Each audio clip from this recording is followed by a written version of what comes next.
Jangan lupa untuk subscribe dan nyalakan lonceng notifikasinya.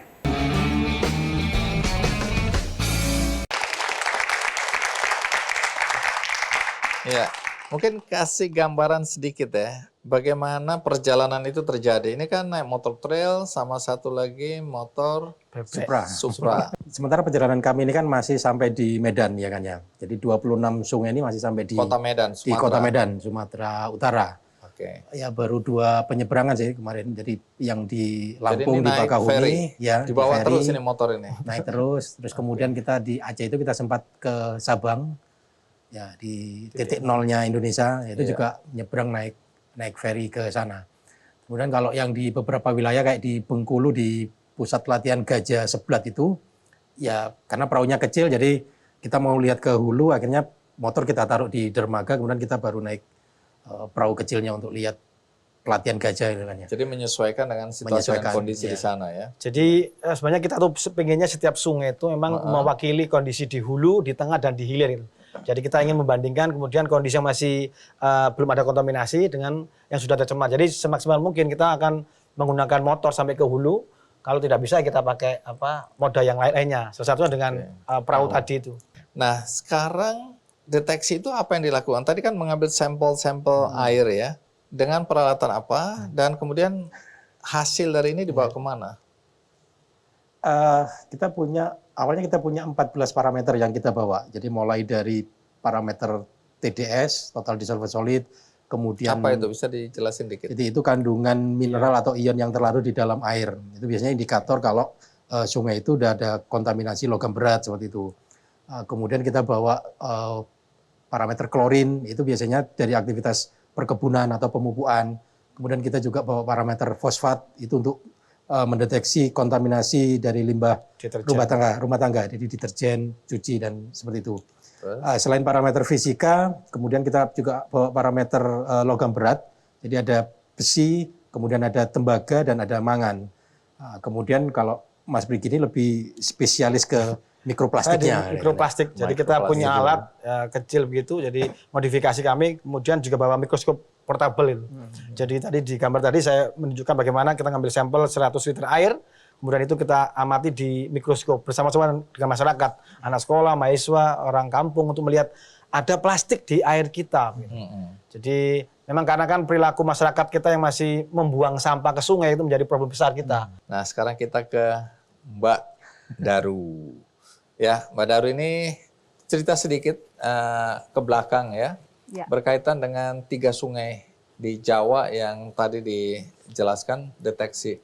Kondisinya separah apa? Iya Bang Andi, jadi memang sebelum melakukan ekspedisi Sungai Nusantara, tim dari Ekoton sempat melakukan ekspedisi 3 sungai ya. Dan hasilnya memang menunjukkan bahwa semakin padat populasi penduduk di sekitar daerah aliran sungai tersebut, maka semakin berat beban lingkungannya. Maka kalau dari hasil deteksi kesehatan sungai yang kami lakukan, itu juga yang paling berat pencemarannya ada di Sungai Citarum. Ya, kemudian yang kedua, ranking keduanya ditempati Sungai Brantas. Dan ketiganya Bengawan Solo. Sebelum lanjut, Anda pendidikannya apa? Latar belakang pendidikannya?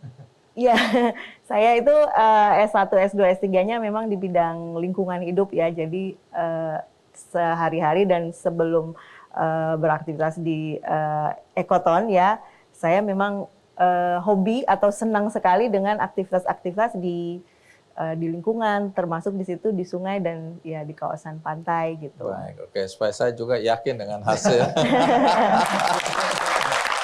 Ini ahlinya lah ya.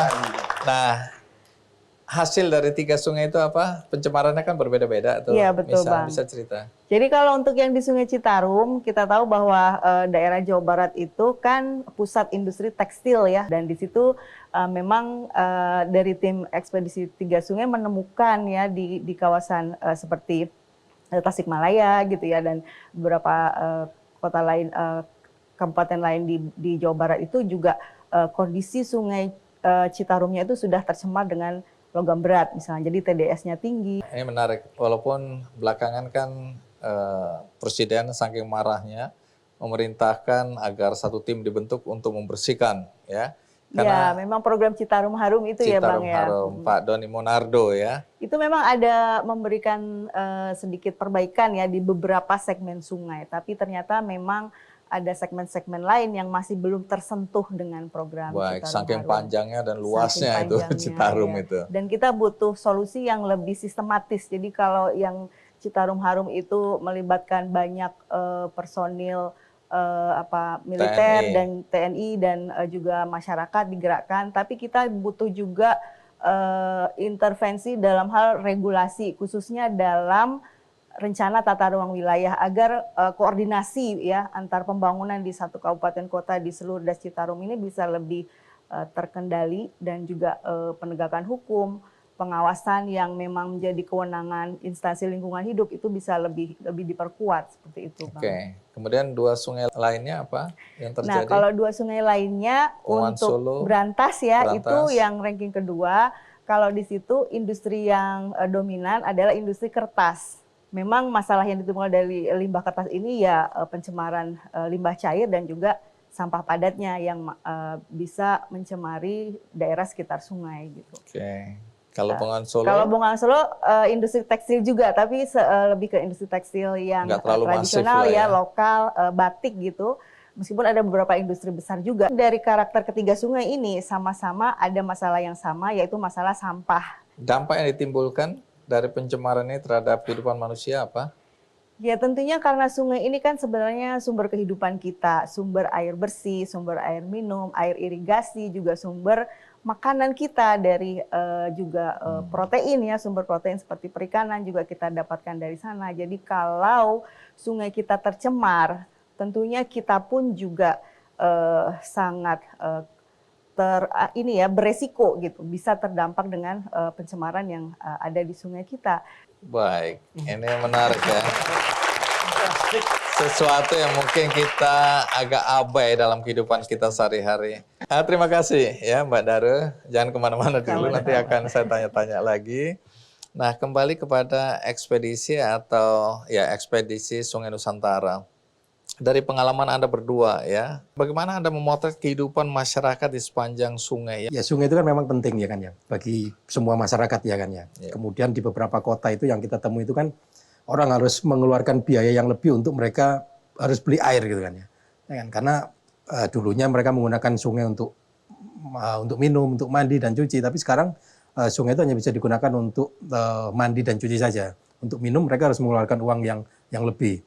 Dan beberapa wilayah yang kita lihat itu malah untuk mandi pun mereka harus beli air galon ya kan ya, karena airnya sudah terkontaminasi kayak itu kan ya, jadi gatel, jadi mereka harus beli air galon itu. Ya cukup ironis sih kalau kita melihat sungai kita ini kan ya. Jadi orang nyari ikan pakai payang yang di pantai itu yang didapat itu hampir 60% itu bukan ikan, Apa? tapi sampah ya kan ya. Payang itu apa ya? Payang itu yang pakai jaring ditarik orang banyak itu dari tengah, tarik. Itu kemudian sampai ke ternyata pinggir. Bukan ikan yang banyak. Bukan ikan, sampah ya kan ya. Dan itu sampahnya semuanya berasal dari sungai-sungai, dari muara yang ada di Lampung. Itu Padahal yang masih ini di laut Lampung. ini ya? Iya, di pesisir, muara, di pesisir, di oke. muaranya. Kembali ke apa yang dilihat Amir tadi itu. Sebenarnya kan ini ada semacam penukaran kan, ditukar gitu loh. Jadi sesuatu yang memang ini akses yang harusnya untuk kita itu bebas. Tapi sekarang orang menukar dengan harus membayar air bersih gitu. Jadi mendapatkan air bersih yang dulunya itu dia harusnya gratis, bebas, senang dan langsung dapat diminum, sekarang harus bayar. Kenapa? Karena harus menukar, dia harus ditukar dengan apa? Dengan sawit. Salah satu contohnya gitu. Jadi orang sudah tahu kalau satu sawit itu setiap hari menghabiskan 40 liter air. Itu berapa ribu hektar yang kemudian orang harus rela kemudian dia beli air. Jadi satu sisi dia jual sawit, satu sisi dia harus beli air bersih gitu. Itu banyak terjadi. Kemudian yang kedua juga kita melihat bagaimana orang-orang yang tahu itu dan dia menyadari dan ada perjuangan dari mereka di Aceh Selatan, kemudian di Bengkulu Utara itu mereka berjuang untuk agar tidak ada sawit di kampung mereka. Gitu. Jadi ada kesadaran-kesadaran yang kemudian itu tumbuh dan itu kemudian dipertahankan. Gitu. Iya, menarik. Ini dilema sawit ini ya. Terjadi di mana-mana ya. Ini sawit ini penting, perlu, tapi di satu sisi nanti ada dampak negatif yang ditimbulkan. Panjang lah kalau membahas ini ya, dilema. Tapi faktanya Anda melihat dari perspektif itu tadi ya. Jadi banyak orang kemudian kehilangan mata air atau air Air bersih gara-gara ada pengembangan lahan sawit tadi. Nanti cerita ya, daerah mana yang paling berat yang pernah Anda berdua datengin, ya, situasi medannya, kondisinya, dan pengalaman bagaimana Anda berdua bertahan. Kita rehat sejenak, saya akan segera kembali.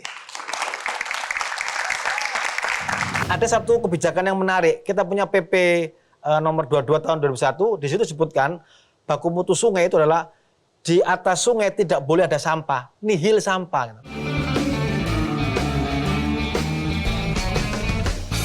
Aku percaya Sido Muncul, ahlinya herbal dan inovasi. Sido Muncul suplemen dibuat dengan ekstraksi suhu rendah agar zat aktif terjaga. Dengan varian vitamin